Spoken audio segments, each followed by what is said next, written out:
पांच राज्यों में बीजेपी के सत्ता से निकासी के संकेत साफ होने के साथ ही अब टीवी मीडिया से बीजेपी के ब्रांड यानी पीएम मोदी को विदा कर दिया गया है और बीजेपी के नाम के अध्यक्ष जगत प्रकाश नड्डा का चेहरा अब तमाम स्क्रीन पर चस्पा कर दिया गया है। सीटों के आंकड़े क्या हैं और क्या होने जा रहे हैं, इन सवालों में उलझने के बजाय बस आप इतना समझ लीजिए कि मोदी को गोदी मीडिया ने अपने स्क्रीन से गायब कर दिया है।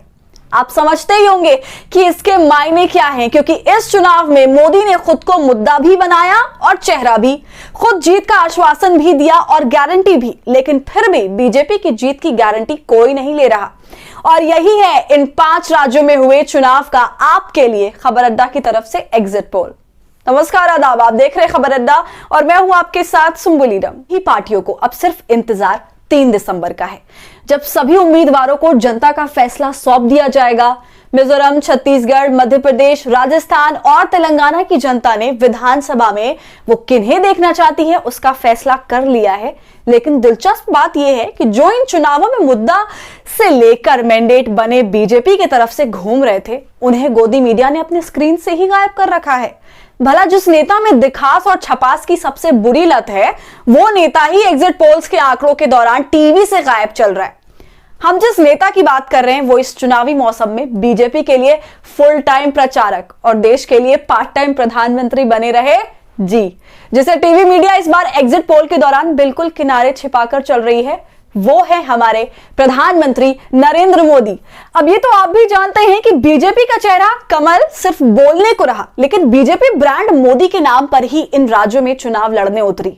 महीनों तक हर अखबार और स्क्रीन पर दिखने के बाद परिणाम का दिन नजदीक आते ही पीएम मोदी का चेहरा हर जगह से गायब कर दिया गया है और अब उनकी जगह बलि के लिए जिस बकरे को तलाशा गया है वो कोई और नहीं बल्कि बीजेपी के अध्यक्ष जेपी नड्डा हैं। और कुछ चैनलों ने तो राजस्थान में वसुंधरा, मध्य प्रदेश में शिवराज सिंह चौहान, छत्तीसगढ़ में रमन सिंह को बलि का बकरा बनाया है, जबकि चुनाव के दौरान इन सबको अलग थलग कर दिया गया था। पूरे चुनाव के दौरान जहां हमारे प्रधानमंत्री एक विधायक उम्मीदवार की तरह इन 5 राज्यों की खाक छान रहे थे, वो गोदी मीडिया की कुशल रणनीति के तहत परिणाम के करीब आते ही किनारे कर दिए गए हैं। और आप समझते हैं कि गोदी मीडिया मोदी के आगे नड्डा को कब आगे करती है, या कहिए कि मोदी कब नड्डा की पीठ के पीछे चुनावों के बाद जाकर छिप जाते हैं।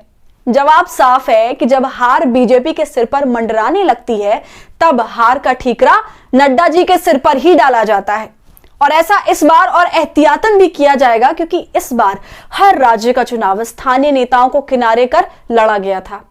राजस्थान में वसुंधरा राजे का नाम आगे नहीं किया गया, एमपी में शिवराज को पीछे रखा गया, तो वहीं छत्तीसगढ़ में भी बीजेपी रमन सिंह से किनारा कर इस चुनाव में उतरी। और जब कोई हार की जिम्मेदारी लेने के लिए हो नहीं, तो फिर जेपी नड्डा को अध्यक्ष पद की कीमत तो चुकानी ही होगी ना, क्योंकि बीजेपी में मामला सेट है कि जीत मोदी की होती है और हार पार्टी में से किसी की हो जाती है।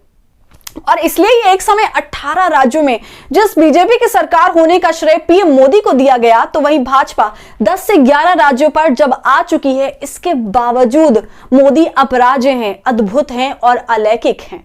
इसलिए हम कहते हैं मोदी और गोदी के खेल निराले। तो इन 5 राज्यों में 3 दिसंबर को क्या होने जा रहा है, इसे लेकर क्या है आपकी राय, हमसे कमेंट सेक्शन में जरूर साझा कीजिए। और नड्डा जी के पीछे जाकर बैठ चुके मोदी जी पर भी क्या कहना है आपका, हमसे जरूर शेयर कीजिए। और हमारी फीजर्लिज्म को आपके सपोर्ट की जरूरत है, और वो तभी होगा जब आप जितना ज्यादा ज्वाइन के बटन का इस्तेमाल कर हमारे मेंबर बनेंगे और इससे हमारी हौसला अफजाई करेंगे। साथ ही अगर आप हमारा ये वीडियो यूट्यूब पर देख रहे हैं तो हमें सब्सक्राइब कर लीजिए, फेसबुक और इंस्टाग्राम पर देख रहे हैं तो हमें बेशक फॉलो कर लीजिए।